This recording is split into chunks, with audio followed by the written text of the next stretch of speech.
ride my bike.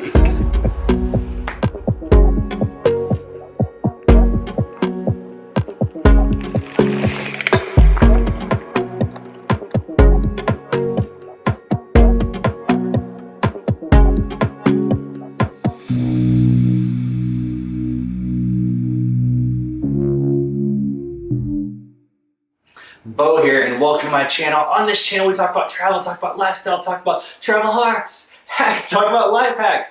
Welcome. And today we're kicking off a special series, so hold on. This is my 57-year-old dad, John, and he's actually just about to ride his bicycle, like his pedal bicycle, from Sublette, Kansas to Emporia, Kansas, which is how far is it? 360 some odd miles. 367.4. So yeah, he has done these kinds of things in the past. This technically is not a race. This is just because, well, he's going to tell us here in a couple of minutes, but I think it's just because he wants to prove that he actually can. But he actually has raced in the Dirty Kansas, which is a world premiere race, three times. His first time he did the 100 miler, second time he did the 200, and third time he also did the 200, and this year you're doing the 350 mile DK. So yeah, and it's actually something really special, because there's lots and lots of people that actually enter the race, but it's pretty rare to actually finish the race 3 years in a row, and actually like it's worked pretty systematic. Yes. Like there hasn't been any big issues, no complete bike failures or anything of that nature. No. So, knock on wood. If we have any wood. So yeah, I hope that you guys like this series. Please like and subscribe. And the way we're going to kick it off though is I got 18 questions for him. So you guys can get to know the guy under the helmet. I hope he wears the helmet. Under the helmet. So number one, where are you from and why are you doing this? I'm from Southwest Kansas, and actually this ride tomorrow is just training for the DK 350. Next question is going to be probably a lot of your guys'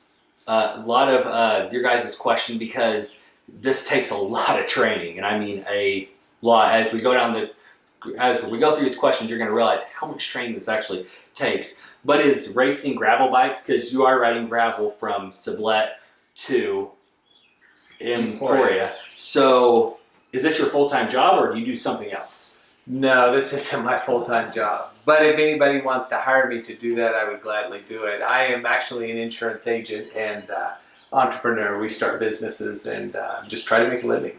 Okay.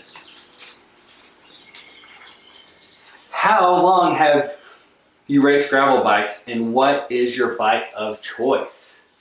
So I have been riding gravel. This will be my 4th year. The bike of choice depends on the length of the race. This bike here that's behind us is my Salsa Cutthroat, and it's my bike of choice for anything over 200 miles. I have another bike that is faster, okay, for under 200, but they're all made by Salsa Cycles. Okay.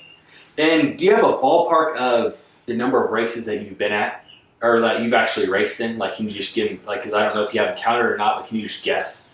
Or I'm guessing, you know, the gravel season anymore goes year round. So you can find a race somewhere 12 months out of the year. So, you know, on average, you know, maybe 10 to 15.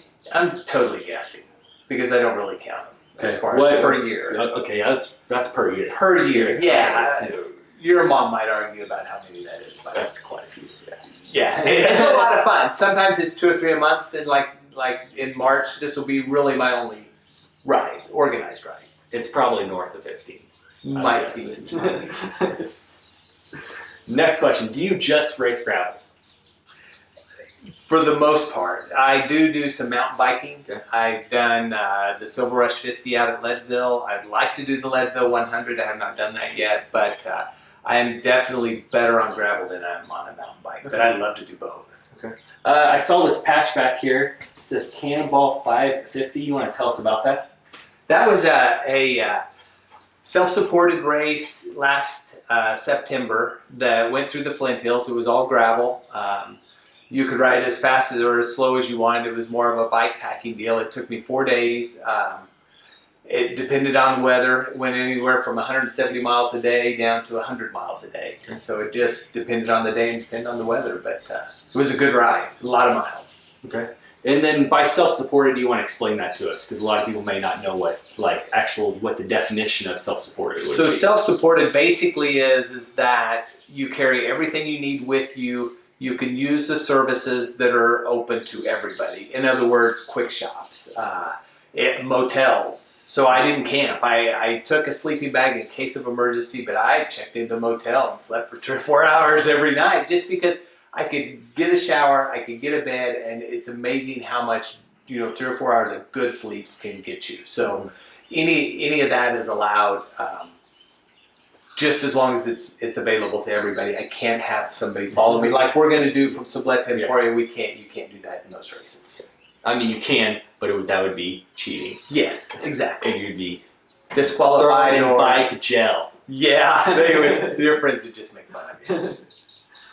Where is your favorite place to ride? Emporia. Why? The Flint Hills. That's where my friends are. That's where I started riding, and it is probably the most beautiful area and the most wide open. You can get the most miles in. Lots of hills, rough gravel. It's challenging. It's good. Okay, and to spur off that question, what was your first bike? I'm not talking about whenever you're like 5 and had training wheels. I'm talking about like your first bike as an adult. Yes. Okay, so the first bike I bought, actually, it's kind of a funny story. So I bought a fat bike, which is a bike that has 4-inch tires on it, built for all terrain, sand, snow, not very fast, but it will literally go anywhere. And rode the wheels off that bike and then figured out real fast that I couldn't keep up. So that's when it spurred on bikes for particular purposes. That's kind of what that turned into. Riding partners. You want to shout out any? You want to talk about your favorite one? My favorite riding partner is myself. 90% of my miles will be by myself, and I really enjoy that. Now, that being said, I have some really good friends that I love to ride with. I have my roommate from college that I ride with, Tim Treadway. And you guys just went on a race? Down to Houston, rode, did a lot more driving than riding, but had a great time. So I've got some friends in Emporia. Bobby Thompson and Jeff Young have been riding with me since I started riding again 3 years ago. And the O'Mara brothers, they're great bike packers. They're going to do the Tour Divide. So those are some guys that I love to ride with. Okay. Why did you start racing gravel bikes? I really, the question is, why did I start riding a bike opposed to something else? For me anyway, because, I have arthritis. I raised my family, and at 50 years old, I started running again. I ran in college. And so once I started doing that, it went really well for about a year or two. And my arthritis got so bad that I just couldn't do it. And so I started riding bikes, and that's what kind of got me, pedaling instead of running. Yeah.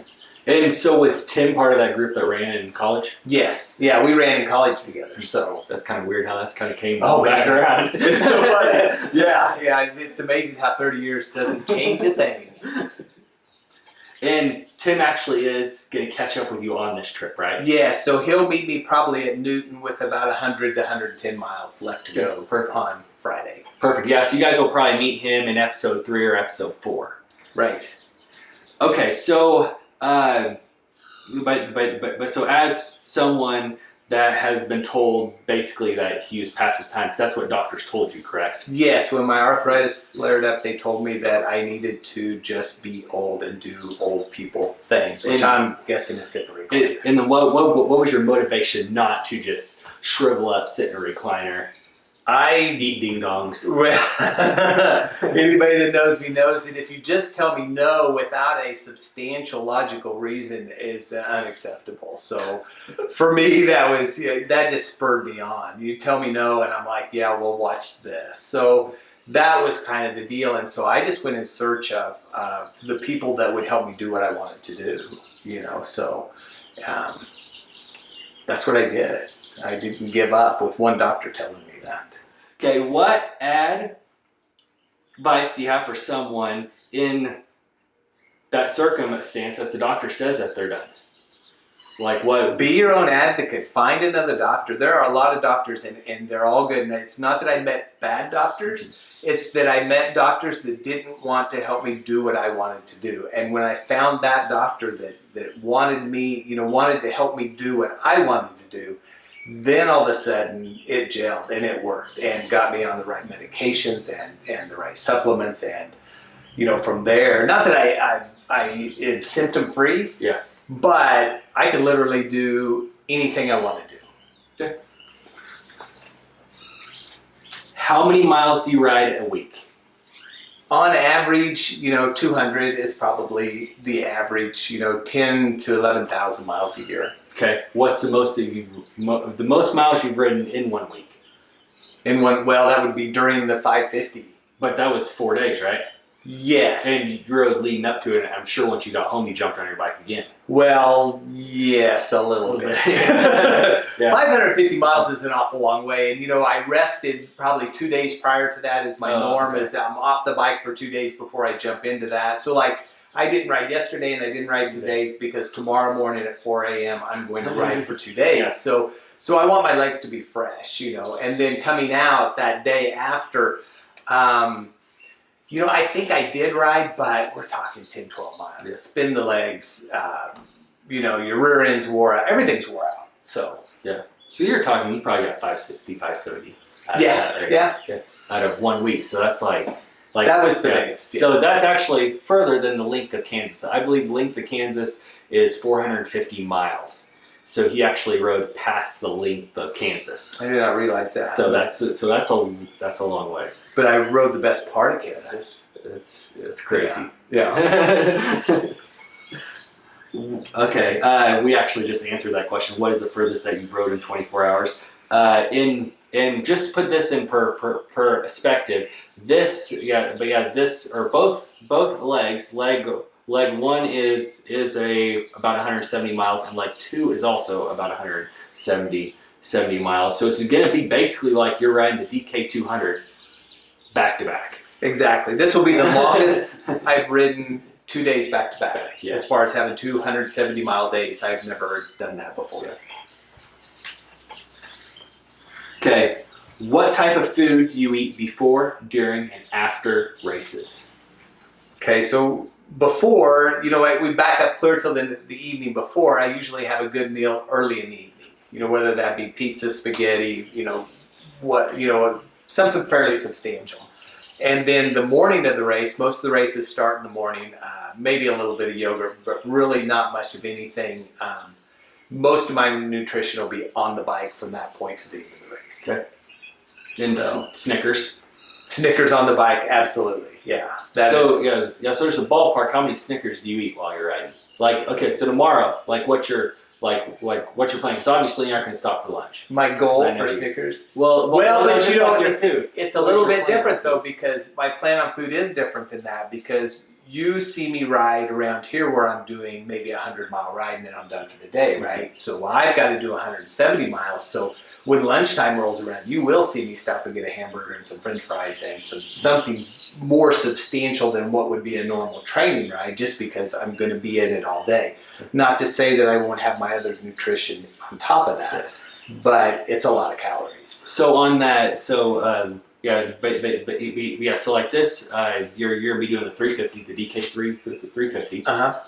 What's your, like, do you already have a nutrition plan for that one, or are you gonna be that guy that swings in through McDonald's on your bike in the middle of the day to grab? If there's a McDonald's, I will be swinging through there. But you know, I guess I will be carrying enough calories to finish 350 miles. The trouble with it is that when you get to I don't know what mile 300 feels like. I don't know what mile 250 feels like. And so my experience has been, you eat what sounds good, period. But you eat. Okay. Because the minute you stop, you're done. Because once you get on the upside down, you'll be done. If you don't have enough calories, it's over. And then once you're done with your race, your favorite food, what do you that kind of gets you refueled? Because obviously you're in a calorie deficit as you're riding, right? No matter what you're doing. Exactly. So, and it takes usually a couple of days to get back on top of the calories. But mac and cheese,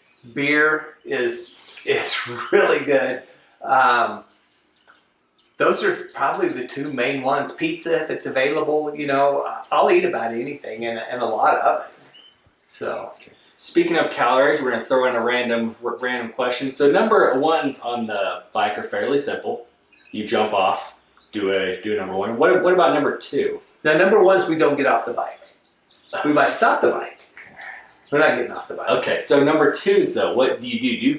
What do you do when you have to go number two? Well, do you carry toilet paper on it? Do you carry toilet paper on your bike? I carry wet wipes. Okay. In case of emergency. Okay. But I really prefer a bathroom. Okay. But yes, I do carry wet wipes, but for that and multiple other reasons. I mean, because you think about it, if you're going to sit on something for 17 hours and your legs are going to be going up and down, right? And you're using those muscles back here. Chafing. Well, you're going to have some issues that maybe. That stuff, it's funny because it's stuff we don't normally talk about, but it's a huge deal in endurance cycling. And so you have chamois butter, which is just a lotion that you put on that helps with that movement. So. Okay. Do you count calories or do any of that? Do you do macros? You look at the amount of protein? Do you focus on trying to eat plenty of protein? Do you focus on any of that? I do to the degree, I count calories to the degree of, so what, it's kind of, for me, it's simple. Okay, so I have to hydrate, right? Yeah. So I know how much water I'm going to drink and I have a plan for that, depending on how hot it is. So every 15 miles, I'll put down a bottle of water, okay? In that bottle of water will be what is called Tailwind, which is a powdered nutrition that is mixed in the water. And there's 200 calories in that packet. So if I'm drinking my water like I'm supposed to, every 15 miles, every hour, putting a bottle down, I actually will not need any more calories. Which, looking at this, it looks like it has tons and tons of potassium, lots and lots of sodium, which will be good for osmosis, because if your osmosis stops, you're done. And then it also has a lot of sugar. So those are basically your three. Yeah, it's your calories. Sure, it tastes great. It does, to a certain degree. But that being said, you asked me about lunch. This will only take you so far because yes, the calories are there, but you get to where it just doesn't taste very good. So, but that's the main thing. If I do this, I know I never get upside down. Then I just eat additional, whether that be Snickers, which is my go-to, or a Larabar, or stop and get some French fries and hamburgers. So. Okay. Next question. Do you take any supplements? We saw your Tailwind. I would count that as a supplement. Do you take any other supplements or oils or anything like that? Right. On a daily basis, I do. I take Agiles, Sulfurzyme. These are all Young Living supplements. I have a multivitamin. I'm not sure exactly what that is. I think it's just called multivitamin. I have BLM, which is for your ligaments, to strengthen those. I have a cardio one that's to strengthen your heart. And then that's the main supplements. Oil-wise, especially on my legs, I use a lot of oils. So I use Orthosport, which is a Young Living, it's like a sport massage oil. And then I use CBD. And then Cool Azul for sore muscles. Okay. And then whenever you were racing in Iowa, right? You did get hurt. Yes. And do you want to walk us through that process of how you recovered from that, some things that you used to recover? Okay, so basically the race in Iowa was a 240-mile race, and it was 60-mile laps. And it was an extreme amount of climbing. I don't remember what the exact number was as far as foot of climb, but it was more than what I was used to. My bike was brand new, and I tore a muscle in my leg that touches your main muscle to your knee, and just a slight tear in that, but that at mile 186, which would have been my third lap in that race, I had to call it a day. And so to heal that up, basically rest was big, which is really hard if you're an endurance cyclist because you're used to riding every day and that's what you do. So basically I rode easier and used CBD oil, I think helped with that process of healing. So, but it was mainly a time deal and just using the right stuff and staying healthy. Cool. And again, and if any of you guys are interested in any of the supplements that he just said from Young Living, there's a link down below, or you can send either of us a DM. I'll put his Instagram right here. He may or may not be your friend. I don't know. He's not my friend on Instagram, so I don't know how that's going to work. But yeah, just either click on the link or send us a DM and we can get you hooked up. So, next question. Do you remember the first time you podiumed at a race, or is that even important to you? I can remember every time I podiumed because it doesn't happen very often. So turns out that in the age group that I'm in, which is generally 50 to 60, there's some old guys that are pretty fast. So even in the age group is pretty tough. And especially for a guy that's only been cycling, I'm on my 4th year. Yeah. Some of these guys have been cycling their entire life. So there's a little bit of a disadvantage, not to make excuses, but that's not why I ride. I ride for personal accomplishment, you know. Yeah. And so I have podiumed 2 or 3 times maybe. Okay. So yeah, but it's fun. Yeah, but you did get a little bit of satisfaction when you beat somebody my age, right? Absolutely, absolutely, I do. I'm gunning for you. If you're anywhere close, I'm chasing you down. Okay, so what is your premier race? What is the race that you are training for all year? Dirty Kansas. Okay. And in the past, it's been the 200, and this year it's the 350. What's the second race? So if you had to pick another race that you kind of drove for, that always sticks out in your head. It's probably the 24 hours of coming in Iowa. Okay. Coming Iowa.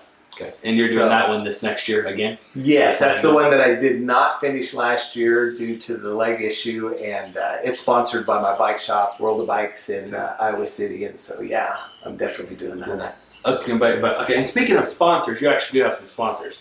You want to talk about your sponsors, maybe shout out a couple guys that have helped you in the past? I'll forget half of them because it takes a village to get an old man on a bike, I'm telling you. So World of Bikes in Iowa City builds my bikes on the gravel bikes. The mountain bikes are built by Pagosa Mountain Sports in Pagosa Springs, Colorado. Jake there, and then Adam at Iowa. And then both of those guys are on Instagram, right?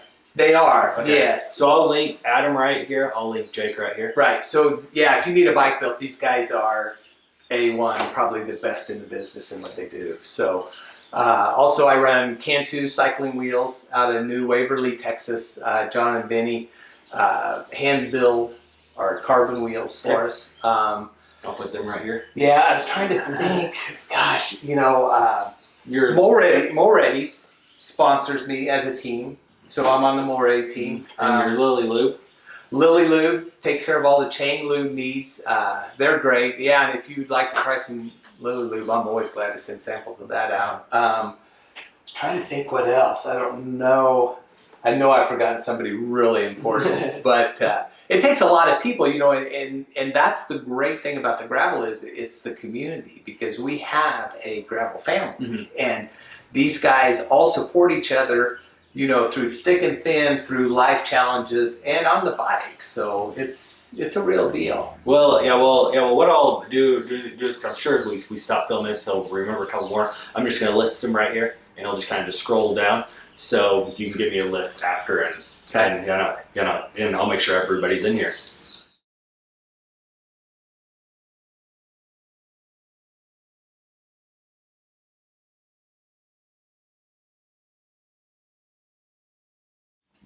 Who is your favorite pro rider? That's hard. Kind of a funny question, because I don't know, you know. I'm a YouTube watcher, right? So I get on YouTube if there's a race I'm interested in, or I may just randomly pick a YouTube video and go, man, I kind of want to go there and do that. But I watch Ted King, who is a multi-time winner of the DK 200. Lachlan Morton, who rides with EF which is your which EF is actually the travel company that I go traveling with quite a bit. It's for anybody from 18 to 29. right, and so it stands for Education First, which is a traveling company, but they actually have a pro tour. Yeah. I mean, pro racing tour team. Mm-hmm. So these guys are the real deal. These are the fastest in the country. Yes. And so They're very Lachlan, he does a lot of endurance stuff that I really like to watch. And then Leah Wilcox, who's out of Alaska, and she has done the Tour de Bike. She's won the DK 350, and she rides probably, in excess of 20,000 miles a year. So she's pretty solid. But and those are YouTube videos that you sent me, correct? Yes, exactly. Yes, they are. Yeah, no, look up her YouTube, because she can definitely tell a story. She can. And the thing that all three of those have in common is what you're going to find is these are three very happy people. I mean, they are extremely good at what they do, but they are happy, and you can see it in their YouTube. So I like that. Okay, our last question: your dream race or goal for riding? Like, do you have a certain place you want to go ride or something that would be just like your bucket list check off? That'd be the Tour de Bike, which goes from Canada to Mexico on the Continental Divide. And so that would be, it takes 25 to 30 days, or a guy like me. I think some of these guys, the guys that win, of course, are much faster. Yeah, but I think Loris achieved it in 17 days, wasn't it? Yeah, Leo. Yeah. Yeah, she's done it several times. And if you're really wondering about that, she's got a great video on it. Yes. So it's she's got quite a story. So. Well, that's pretty much it for this beginning of the series. I basically just wanted you guys to get to know John and kind of get to know the guy under the helmet. Like I said, I hope he wears a helmet. Now he'll wear a helmet. And this series is going to be anywhere from 3 to 5 videos. We actually start filming on it tomorrow, so look out for that. And like I said, please like and subscribe. I'll link John's Instagram right here, and he may or may not become your friend, but it's worth a shot. So like always, Beau out.